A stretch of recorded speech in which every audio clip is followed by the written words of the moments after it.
Bonjour, aujourd'hui la diversification des espèces ou comment passer d'une espèce A à une espèce B. Donc cette diversification, on va la représenter sous forme de schéma. Donc on va partir de notre espèce A et on va la faire évoluer vers différentes espèces. Cette évolution, elle va se faire de deux manières. Soit on a modification du génome, soit on n'a pas modification du génome. Donc on va séparer notre schéma en deux parties. À gauche, on va mettre avec modification du génome. Et ici, sans modification du génome.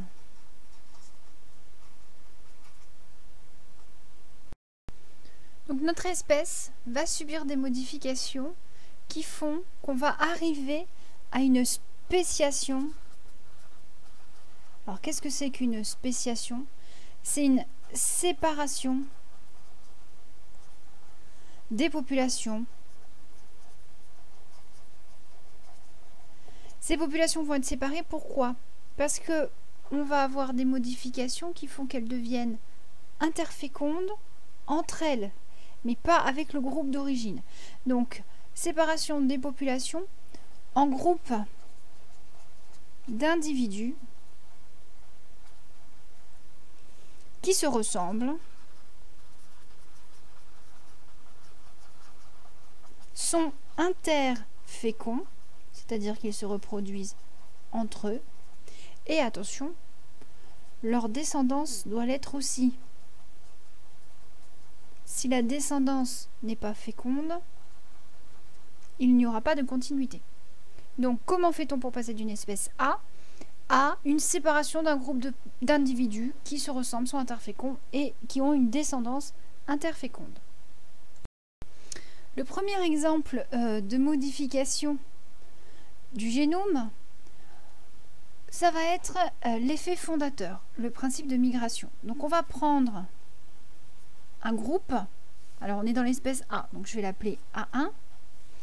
Ce groupe, lui, va subir ce qu'on appelle un effet fondateur.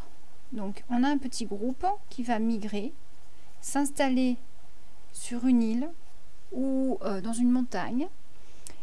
Et du coup, qu'est-ce qui va se passer pour ce petit groupe? Il va être isolé de la population de départ et va subir forcément une dérive génétique. Il va emmener avec lui uniquement quelques allèles provenant de l'espèce. Ils vont se reproduire uniquement entre eux et vont former de ce fait, par dérive génétique, on va arriver à un phénomène de spéciation. Cette dérive génétique, elle ne touche pas uniquement l'effet fondateur par migration, elle va toucher, si je prends un groupe A2, un isolement géographique tout simple. Je vous prends l'exemple d'un éboulement dans une chaîne de montagnes qui va isoler une vallée. Et on peut avoir un groupe d'individus bloqués à l'intérieur de cette vallée. Et du coup, ils ne vont se reproduire qu'entre eux.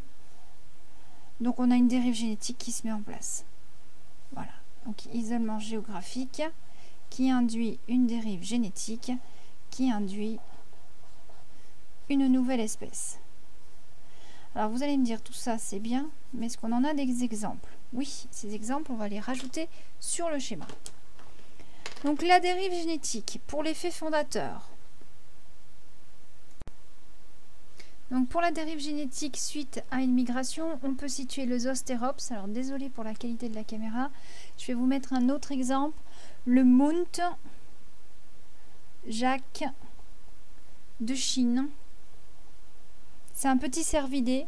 Donc pour ceux qui ont le Belin, page 69, on a deux groupes de Mount Jacques qui se ressemblent et en fait quand on analyse leur karyotype, ils n'ont plus du tout le même nombre de chromosomes, il y a des chromosomes qui ont fusionné. Donc là on a typiquement une dérive génétique. Pour l'isolement géographique, suivi d'une dérive génétique, vous avez vu les souris de Madère.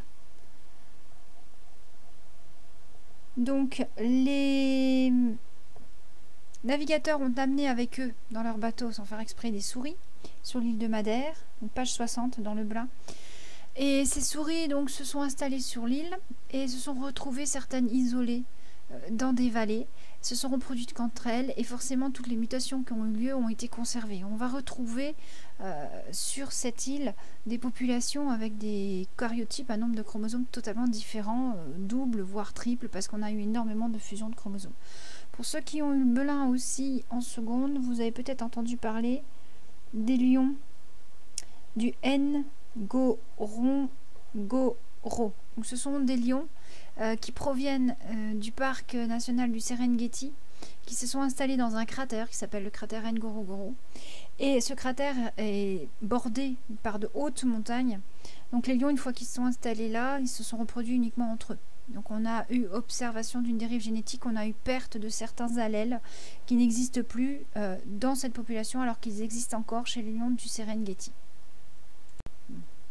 On va prendre un autre groupe, A3, et ce groupe-là, il subit une modification de l'expression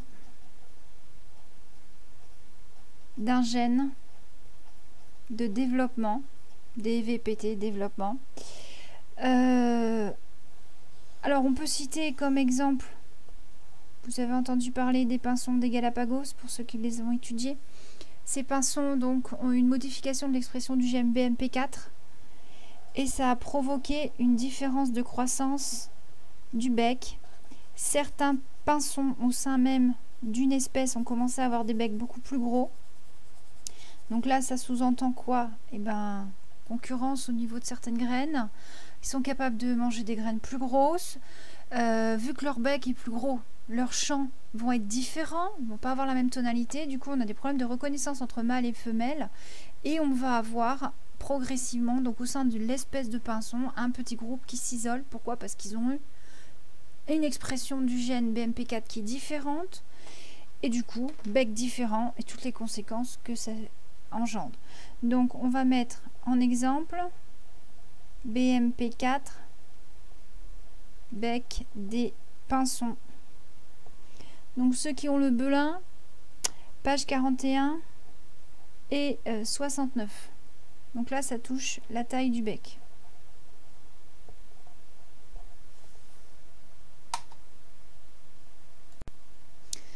On part d'un autre groupe maintenant, A4. Ce groupe-là, il va subir une hybridation. Alors vous me dites hybridation, ça sous-entend une autre espèce. Donc on va rajouter une espèce extérieure, SP, allez on l'appelle Z. Elle vient, elle se rajoute. Donc on a un croisement, une hybridation. Et là on a deux possibilités. Soit on a un hybride qui est fertile. Donc là, tout va bien. Soit on a un hybride qui est stérile.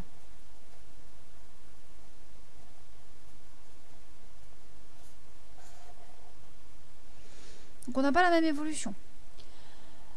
Dans tous les cas, il va falloir qu'on ait une interfécondité des hybrides. S'ils ne sont pas interféconds entre eux, il n'y aura pas de descendance, il n'y aura pas continuité du groupe. Donc interfécondité des hybrides. Donc si l'hybride est fertile, on continue notre évolution de groupe. On va finir par obtenir une espèce à part entière. Alors qui est-ce qu'on peut mettre comme exemple? On peut mettre le pidsley, ce croisement entre le grizzly et l'ours polaire. Donc exemple le Paisley. Alors pourquoi cet animal fertile hybride est apparu? Tout simplement parce qu'avec la fonte des glaces provoquée par le réchauffement climatique, on a des ours polaires qui se sont trouvés isolés sur le nord du continent américain, qui sont descendus et qui sont tout simplement qui ont rencontré des grizzlies, et on a eu la surprise donc de voir des Paisley se former, donc des hybrides avec un pelage plutôt blanc tacheté de brun, et ils sont capables de se reproduire entre eux. Vous connaissez aussi le chien-loup. Dans le cas d'un hybride stérile, alors ça arrive souvent chez les plantes. Si on a un hybride stérile, alors chez les animaux, souvent ça va s'arrêter. Hein. Vous connaissez le mulet, le bardeau, vous connaissez le tigron, mélange de tigre et de lion. Voilà, on a plein d'animaux hybrides stériles. Par contre, chez les plantes, on a un événement qui peut se faire et qui va permettre de rétablir un karyotype permettant une méiose. C'est la fameuse polyploïdisation. Alors pour ceux qui ont oublié, il y a une autre vidéo, comment faire une polyploïdisation, vous irez faire un petit tour. Cette polyploïdisation permet de rétablir un nombre normal de chromosomes permettant une méiose. Et donc du coup, on va se retrouver avec des individus qui deviennent féconds. L'interfécondité se fait et on peut évoluer vers une spéciation. Voilà. Alors typiquement la polyploïdisation, vous avez appris cette année, exemple, le blé. Donc le blé, pour ceux qui ont le Belin, page 244. Il y a la spartine aussi, c'est une plante. Pour ceux qui ont le Belin, page 44.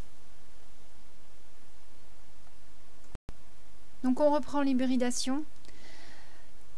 Des individus de l'espèce A qui vont se croiser avec des individus de l'espèce Z, c'est l'hybridation. Soit l'hybride est fertile et on va obtenir une descendance qui se reproduit, donc interfécondité des hybrides, exemple le Paisley ou le chien-loup, soit l'hybride est stérile, et à ce moment-là, on a un événement de polyploïdisation, bien souvent chez les plantes, hein, pas chez les animaux, blé et l'aspartine. Donc dans tous les cas, on arrive à une interfécondité des hybrides qui permet la spéciation. Dernière modification possible du génome, on va prendre le groupe A5. On a dans ce cas-là un transfert horizontal de gènes. Alors pourquoi horizontal? Tout simplement parce que ça se passe entre deux individus qui existent en même temps, qui appartiennent à des espèces différentes. Quand vous parlez d'un transfert vertical, vous parlez d'un transfert de gènes d'un parent à ses enfants. Là, on est de manière horizontale, c'est-à-dire entre deux individus qui vivent à la même époque. Donc ce transfert de gènes, il va modifier la population A5. Résultat, on va avoir une spéciation. Alors, qui est-ce qu'on peut mettre comme exemple dans ce cas-là? On a un exemple très important qui a permis l'évolution des mammifères. On a le gène de la syncytine, page 42, chez le Belin, qui a permis la mise en place du placenta. Donc j'ai un groupe de mammifères plus avancé et ça a permis donc de faire en fait des grossesses très très longues et de nourrir l'embryon jusqu'au bout. Donc ça vient d'un virus. La syncytine, c'est une protéine de virus qui permet la fusion de la membrane du virus avec la membrane cellulaire que le virus va infecter.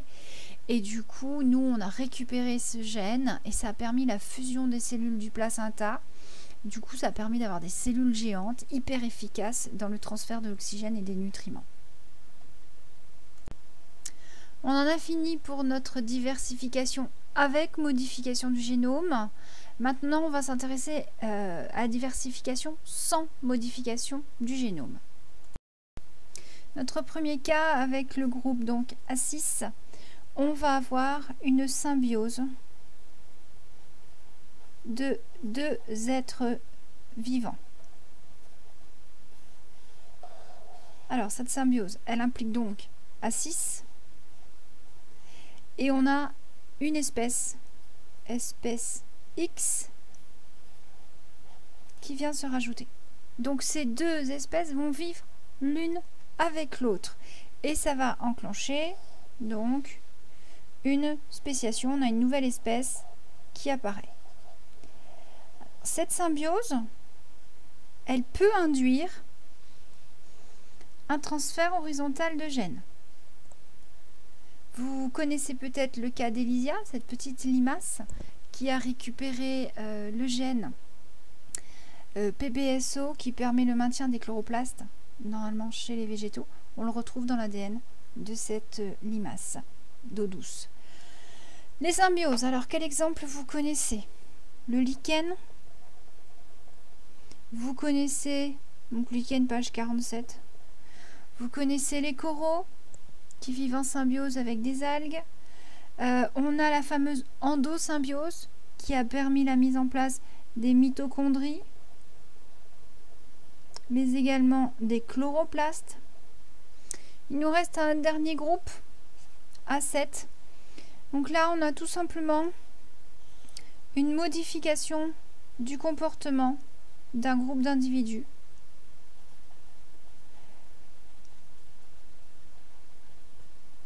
Et surtout la transmission de ce comportement. Si le comportement n'est pas transmis, il ne va pas induire de modification au cours du temps et donc il n'y aura pas mise en place d'une nouvelle espèce. Alors, quel comportement peut induire l'apparition d'un groupe indépendant qui va donner une nouvelle espèce? Alors, au niveau du comportement, vous avez peut-être vu le chant des oiseaux. Donc, on en a déjà parlé avec le chant des pinsons des Galapagos. Là, c'était dû à une modification du volume du bec. Mais vous avez par exemple les bruants, les pinsons, qui ont plusieurs populations en Europe, notamment les pinsons, qui n'ont pas tous exactement le même chant. Donc, ce chant s'apprend de parents à enfants. Et les mâles ne reconnaîtront pas une femelle qui ne chante pas comme eux et vice versa. Vous avez le chant des oiseaux. Vous avez l'exemple aussi des grenouilles léopards. Alors ces grenouilles sont génétiquement identiques. Donc dans le belin c'est page 60. Pour le chant des oiseaux c'est page 49 pour le belin. Donc les grenouilles léopards en fait elles ont un décalage dans le temps des périodes de reproduction. Donc génétiquement elles sont identiques. Elles pourraient être capables de se reproduire. Si on les force à se reproduire entre elles, ça peut marcher. Mais dans la nature, mâles et femelles des deux groupes différents ne se reproduisent pas à la même époque. Donc tous ces mécanismes amènent à une spéciation. Mais attention, la spéciation ne se fera qu'à une seule condition. C'est que la reproduction avec l'espèce de départ devienne impossible. Si elle est possible, on va de nouveau avoir un brassage génétique, on va perdre les caractères qui ont été acquis par ces différents mécanismes. Par contre, si la reproduction devient impossible, et si elle est facilitée par donc un isolement génétique, et ou un isolement reproducteur, dans ces cas-là, effectivement, les groupes qui ont été formés vont se maintenir. Donc on va obtenir, à partir de notre groupe A1, on va obtenir une espèce A1.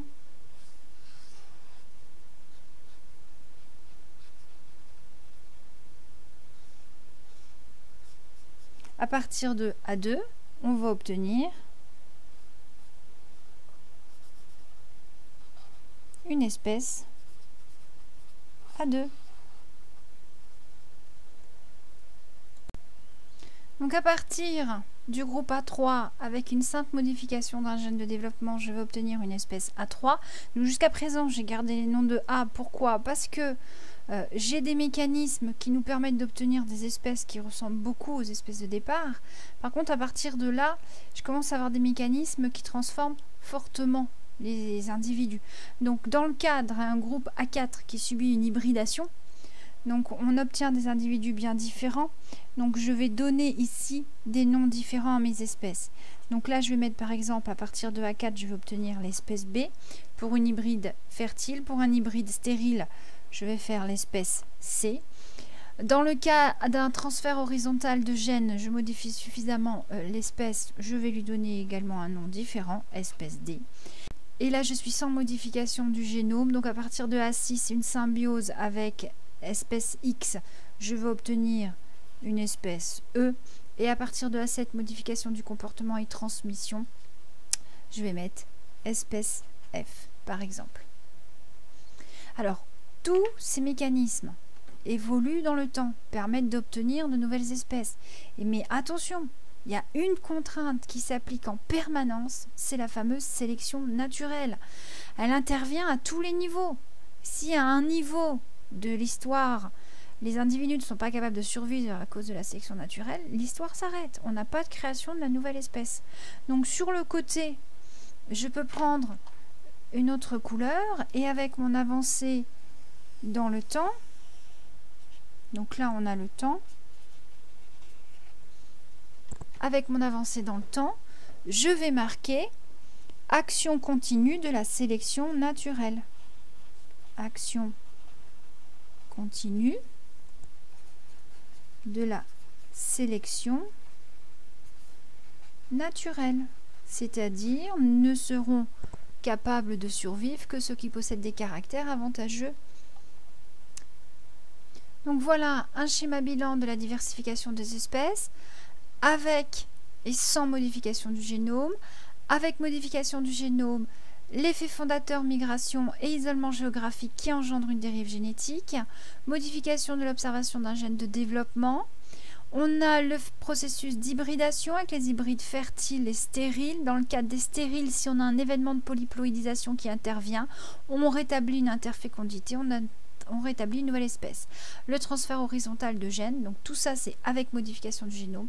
Et sans modification de génome, on a la symbiose qui peut être à l'origine d'un transfert horizontal de gènes, comme je vous ai parlé de la petite limace Elysia.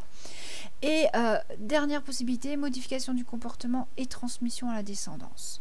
Donc au final, on a de nouvelles espèces qui se créent, mais ces espèces ne se maintiendront que si la reproduction avec l'espèce de départ A est impossible, c'est-à-dire s'il y a un isolement génétique et ou un isolement reproducteur qui s'est mis en place. Génétiquement, ils ne sont plus capables de se reproduire avec les individus de départ, donc ils ne se reproduisent qu'entre eux, ou alors on a un isolement reproducteur, si génétiquement il pourrait, il y a une modification du comportement ou une modification d'un organe intervenant dans la reproduction qui font qu'ils ne peuvent plus se reproduire ensemble. Résultat, on a apparition de populations qui s'individualisent et qui progressivement deviennent des espèces. Donc dans une autre vidéo, on verra l'évolution de la mise en place des espèces à travers les arbres de flux.